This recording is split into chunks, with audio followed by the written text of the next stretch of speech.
afternoon. My name is Deborah Felsky, and I am the founder and current director of the Osceola Center for Arts and Heritage.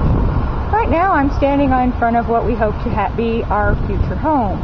This is the 1915 First Baptist Church. Here is the monument that shows it when it was first erected. It is an absolutely gorgeous building, but as you can see, it has fallen into disrepair. Now, we were able to get the building for a small amount of money because we got it for back taxes. However, estimates on the restoration could possibly run up to $3.2 million.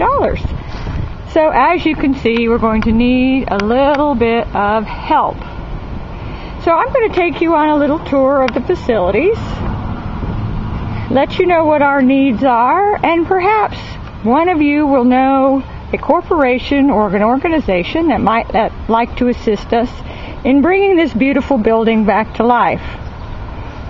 Now, we're located in Osceola, Arkansas, which is a small community of about 7,700 people. We do not currently have any kind of arts organization other than the Osceola Center for Arts and Heritage. OCAH was founded last September when we first saw the building and thought, you know what, that sanctuary would make a great little theater. And as you'll notice, we have two fabulous education wings that would be perfect for art studios, dance studios, maybe a live recording studio. The possibilities are really endless. There's about 22,000 square feet. In the future, we would like to see a small little section added here where that indentation in the buildings. That way we could have dressing rooms for the theater area. So we have an architect that will be drawing up some plans to maybe put a little bit of more space back in there. Now, we also have a really cool basement area. It's probably too dark for me to show it to you today, but it does kind of give you the idea what everything looks like. Now, we've already done some salvage work and had most of the metals taken out, although he hasn't actually given us our proceeds on that. That's a little bit of money that'll be coming in to help with the repairs. Really good crawl space underneath there. So then going back out, I'm going to take you around the outside of the building before we actually go in and look at the interior. Now, in our plans, we'd like to have a sculpture garden out here in the front area. The property is about an acre and a half. We had started planting in the beds, but as you can see, we've had a really great rainy year, and so the vegetation is a little overgrown right now, and we're having a hard time keeping up with it. As we go around to the back side, as you'll see here, we have some fabulous big picture windows. We're over on the 1950s edition. This was the second education wing that the church built. I believe this area used to be a children's daycare center, and we'd like to make it a children's interactive art studio, very similar to what they've done at Crystal Bridges in northwest Arkansas. Well, actually, I guess that's southwest Arkansas. No, Crystal Bridges is northwest. We also have the part of the lot that you see over there, which would either be put into a cotton farming museum, as one of our patrons would like to see, or I'd like to see a labyrinth over there for meditation. But some sort of creative function back there. We have a very large parking area, so we can have lots of patrons and several events that we could do in our own parking lot, which is very cool. And as you can tell, plenty of windows. So if you were an artist needing light, that would not be an issue.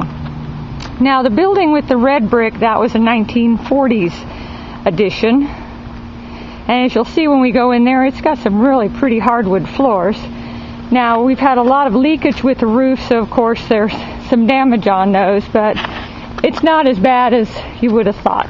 So here's the back entrance, and at a later date this would be our handicap entrance, because as you can see it's got easy access from the parking lot, and we could build an extension right there to put in an elevator which could land right there at that door on the second floor, so that anyone would be able to get to either of the floors. So it's not real pretty in here, but let's go in and take a look. Now in the 1950s edition we've already cleaned up most of these rooms, so we're going to go all the way down the hall first and work our way back. So this one's not as bad as the 1940s section. Now I don't know how familiar you are with old buildings, but you'll notice the flaking paint. Now I've been told that means it's lead based, so of course we would need to have the area cleaned up for that. So this is the children's area that had the really big huge windows. There are 3 different rooms that could be used for a variety of activities for kids. It's nice and bright and airy, so you know children would love that. And we could still make use of the original built-in storage, which is pretty cool. So figure kids coming in here learning about oil paints and acrylic paints and maybe some theater. I mean, it could be fun. Well, I was going to show you in there, but I can't get the door open, because you know, old doors, sometimes they stick a little bit, but it's pretty much the same as the other rooms. Alright, we're going to pass through here to the other side. There are currently no functioning restrooms, however there are approximately 4 or 5 different areas that were restrooms at one time. This is another large room that could be used for gallery space. It could be used for a small dance studio. Lots and lots of options in here. Alright, that dark room there that you can't see anything in is one of the bathrooms. And then we go to the other downstairs room in the 1950s building. Lots and lots of light. The flooring was asbestos tile, and it had at some point in time been removed, but not in the entire building, so that's another thing that would have to be taken care of. We do have plenty of storage facilities. Another one of the restrooms. I believe this one was the boys' room, the other one was the girls' room. Let's take a look upstairs. Storage facilities and the entrance from the front door. So we're heading on upstairs.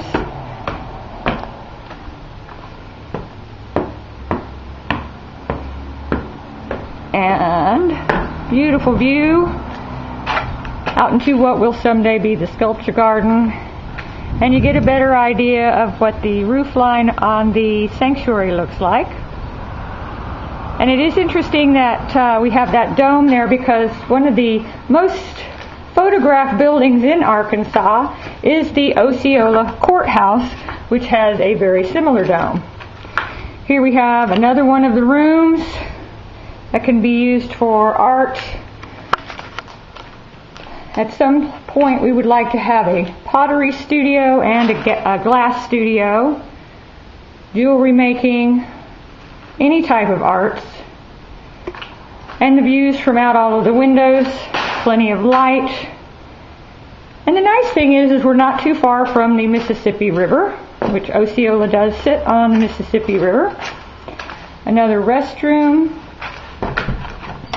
And a good sized room here. So if artists were to come and use the facilities, there are plenty of historic sites and the river that they could get their creative juices flowing with. And that's where the heater used to be, but it's not there anymore. And a small mop closet. Another wonderful view. We have one of our local photographers who has done some great photos of the building, and hopefully we will be able to show you some of those. And then here was what would be the upstairs dance studio. As you can see, the room is a very good size. Lots of windows. And can't you just picture some ballroom dancers learning how to do the waltz in there? I can. All right, let's head on downstairs.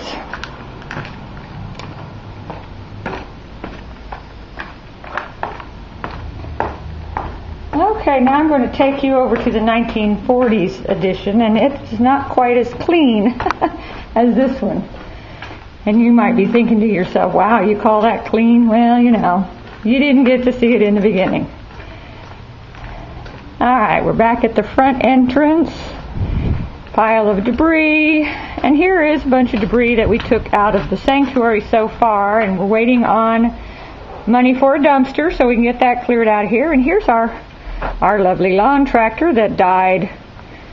When was that? Saturday? Yes, it decided it didn't want to mow the lawn anymore, so, you know, we could use a little help with a lawnmower too.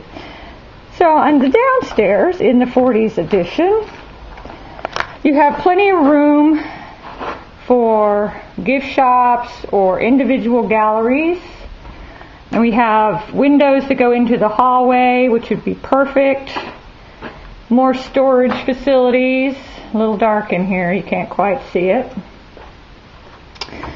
On this side of the hall, we would have our office space. This was formerly the pastor's office. And this was the secretary's office. So I'm figuring we can use these spaces. I can see just a row of computers right there, can't you? Maybe a little graphic design work. And maybe a small library reading room in here with all kinds of books that would help you get inspired to do art. Alright, so let's head on down the hall to what was known as the Fellowship Hall. Now we have another bathroom down that dark area there that you can't see. And if I could figure out how to turn the light on the camera, then I would do that. But since I haven't been able to figure that out, this would be another one of our dance studios. This was formerly the Fellowship Hall. The makeshift stage would be removed because it's blocking a door, which really doesn't make sense to me. But I believe that the second church that took over the building after the First Baptist Church left used this as the sanctuary, since the original sanctuary wasn't in good shape. Now we also have what was a small kitchen here, so we could revamp this and teach some culinary arts as well, which would also lend itself for events and perhaps dinner theater, which would be pretty fun. Alright, heading out of this Fellowship Hall, we had what was another small office building, or maybe it was the choir room. If it's already green, we might use this as the green room. Who knows? This is one of the side entrances to the building. And now we'll go ahead and check out the upstairs on this side, because that's where all the really pretty hardwood floors are. And you'll get a really good idea of how this could work into art studios. Now here's one of the bigger rooms. So if someone were working on large projects, they could rent this space. And that is how we would be making our money, is by renting out art studio space. Here's another good sized studio space.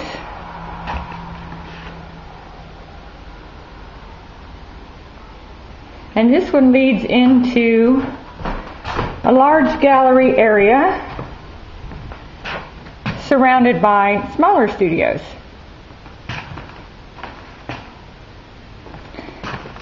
And as you can see, we've had some roof damage in here, and some plaster damage, and some vandalism.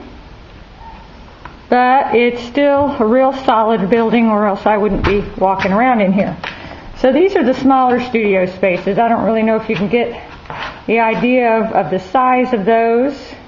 They're probably 10 by 8 by 10 maybe. And there are several of these surrounding each of the large gallery spaces. So this one has 1, 2, 3, 4, 5, 6 of the small rooms, and then the one large room that we came off of over there. And in this particular room, this is not roof damage. This is just tiles falling off because people were looking for anything they could strip out of the building, such as copper wire and plumbing parts. And then on this side, we have another nice sized large studio space.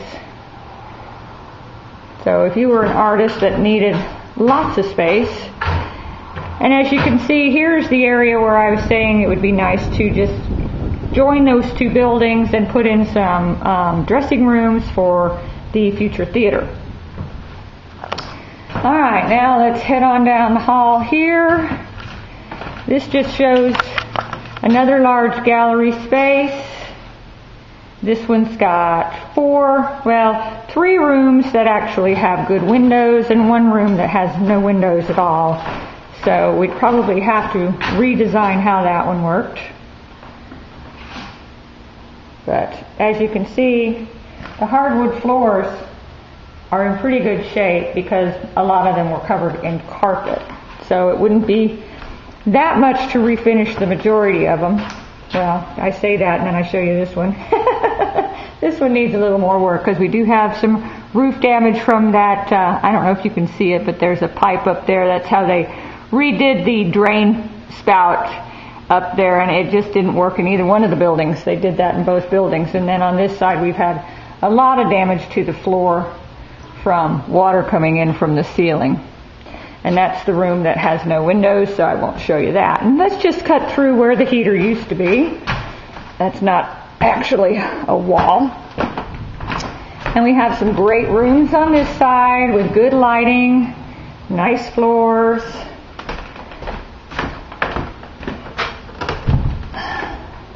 Here's another one. And this one you can kind of see that this wing wasn't originally set up with these little small rooms.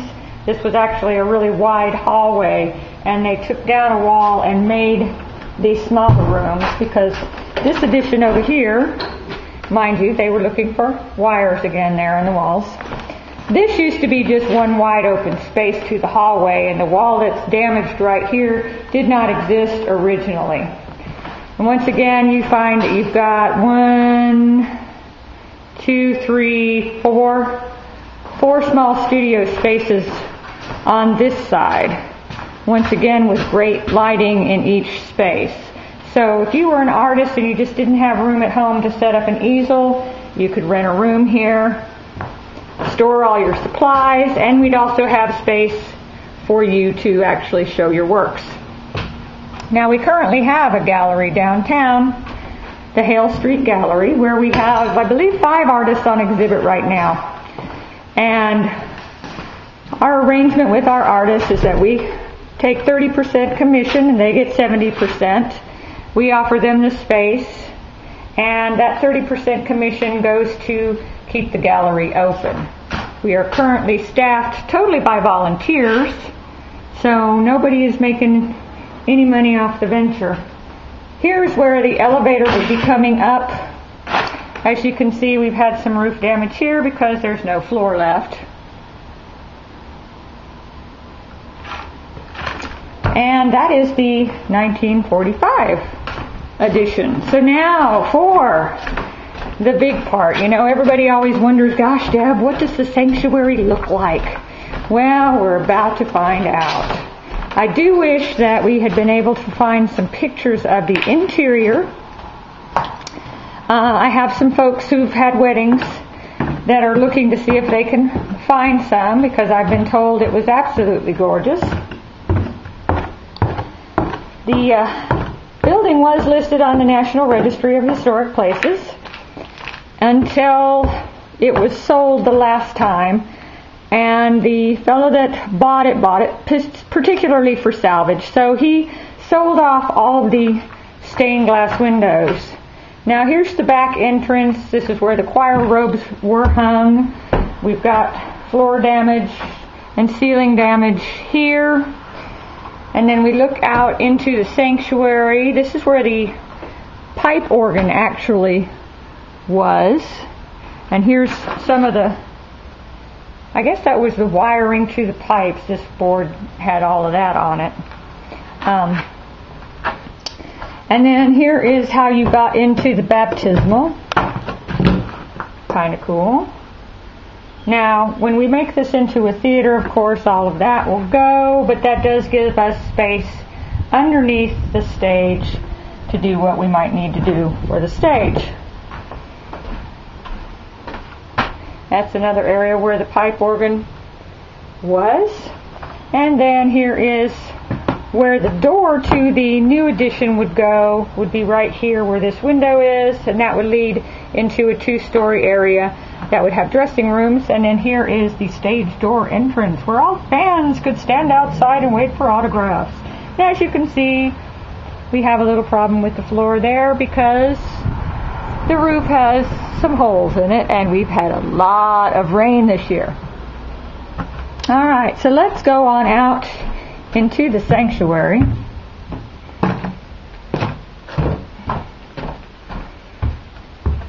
We have another entrance to the side right here, and some more rain damage, which that's pretty much what you're going to see in the rest of this video is rain damage.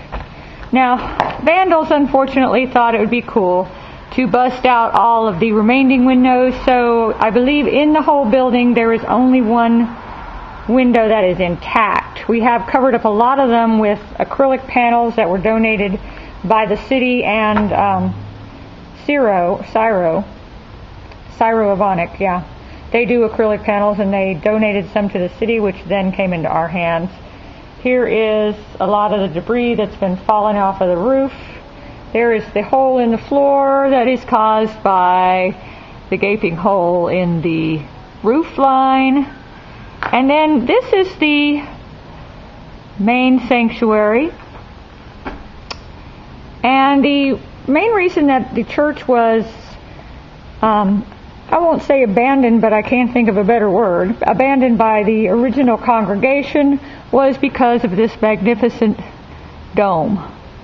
And they were told that the dome was slipping and that it would cost too much to repair it. At one point in time, they did add the 4 posts that you see here to support the dome.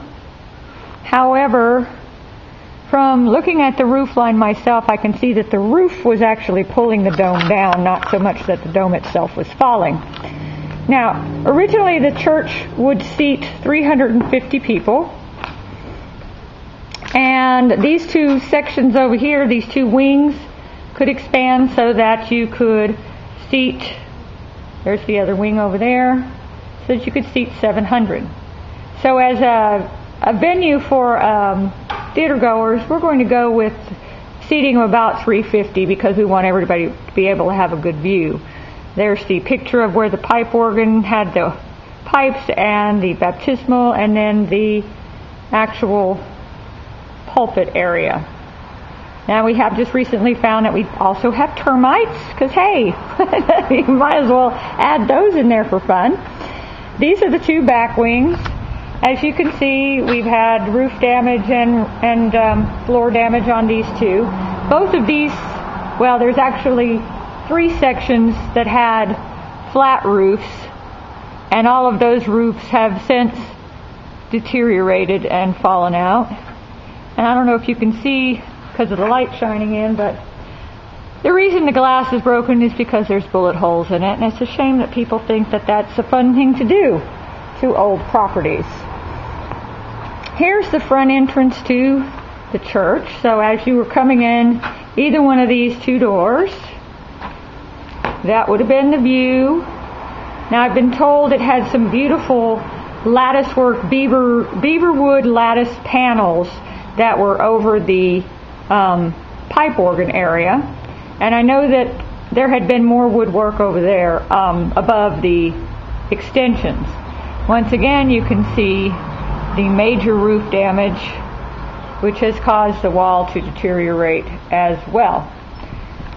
And we have a good bunch of there's a nice picture of what the dome looked like. We do have a bunch of pigeons that live in here, and so they're constantly leaving their leaving their stuff behind. But we've got more holes in the roof here.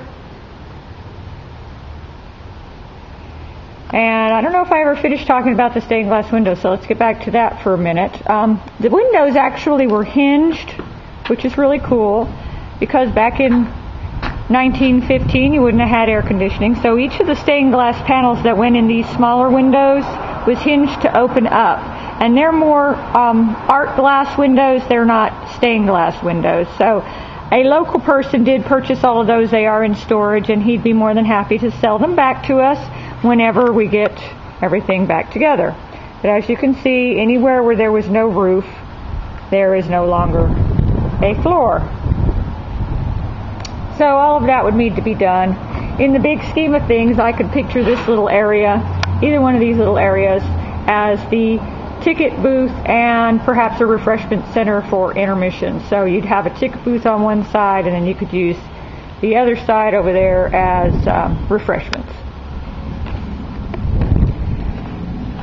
Okay, I think that about covers the tour of the inside. Now, my contractor has told me that we would need to remove all the hardwood floors in here in order to re-secure the dome.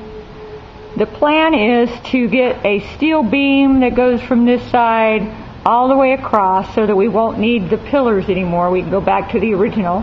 There were light fixtures where each one of the poles are now. And that way we won't have an obstructed view to the stage. And as you might be able to note from looking at it, the floor is a stadium seating type floor. It does slope down, and that's not because the floor is falling, that's because it was planned that way.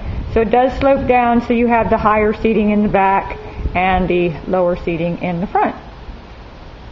Alright, so I'm going to take a break here and get up on the roof so you can get an idea of what our most immediate need is, which is roof repair. So I'll check back in with you in a minute.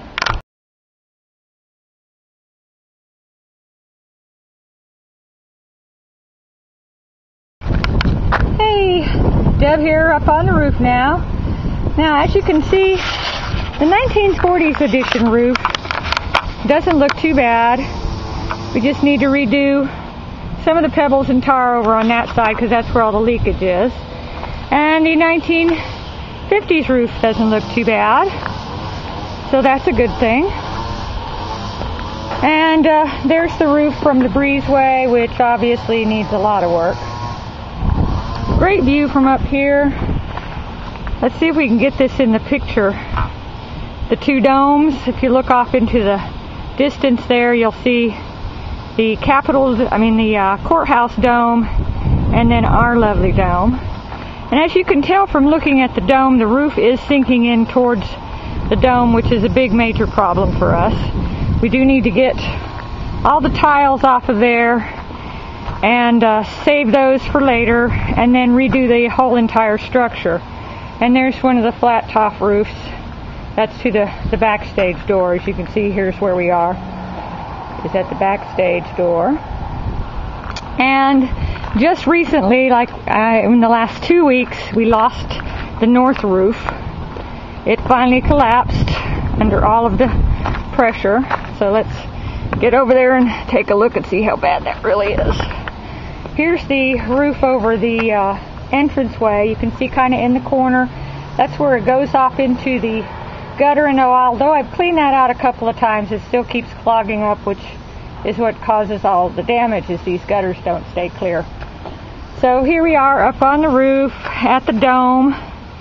Everybody's thinking this is a copper dome, but I was told it was not. It's another type of material, but I forgot what he told me it was. Most of the structure is wood, but it does have a metal finish on it. Alright, here's where we lost our roof, 2 weeks ago in a torrential downpour. Very sad because we weren't in this bad a shape before. Hang on a second while I get over there. Yeah. So, we need help desperately if we're going to be able to save this. Now, this building was listed on the Arkansas Most Endangered Places list back in 2010. However, that doesn't mean there's funding to fix it, because once you're taken off the National Registry, which happened when we lost our windows, you're no longer eligible for grants from the government. And in order to be eligible, you have to get back on the registry. And I've asked about that, and in order to get back on the registry, we would have to have all of the stained glass windows put back in. And unfortunately, well, fortunately for the First Baptist Church, they took the religious motif windows back with them to their new facility. So we would not be able to get those windows back, and I really don't feel like it's worth the investment to have those recreated just so we could get back on the National Registry. Alright, so we've toured that side, and as you can see, this side's not quite as bad. We'll just hop up there real quick and take a look. But I notice you can see how the roof, this is where the leakage comes in, is because how the roof line is bowed in towards the building now, towards the dome. So that the weight of all these tiles, I mean, that would be the first step to get all these tiles off of here. The weight of all these tiles isn't helping a whole lot. But on the same side, it's dangerous to get up here and start taking them off, because the wood underneath may not be safe. So let's tootle on down this side.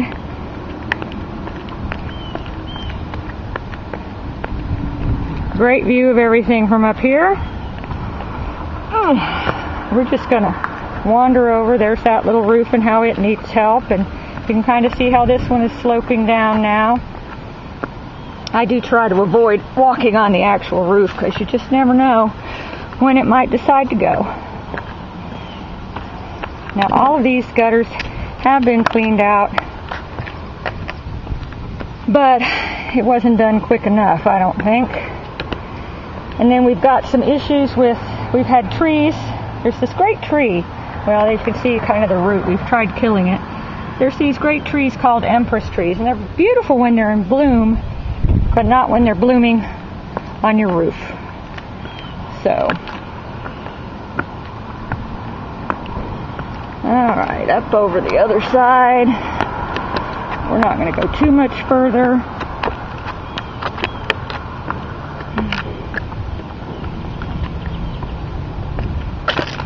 The other side of the dome. Just want to give you a quick picture of this other flat top area. You know, where I mentioned that it would be cool to have the ticket thing. And as you can see, that's pretty much caved in also, and we've got some poison ivy growing on there. We tried killing that off too. So it's affecting the mortar of the building. Anyways, that's our tour of what we hope to be our future home. I hope you've been inspired enough that you'd like to make a donation. All the information you would need to make a donation would be listed underneath this video. And I thank you for taking time to tour the potential. Bye.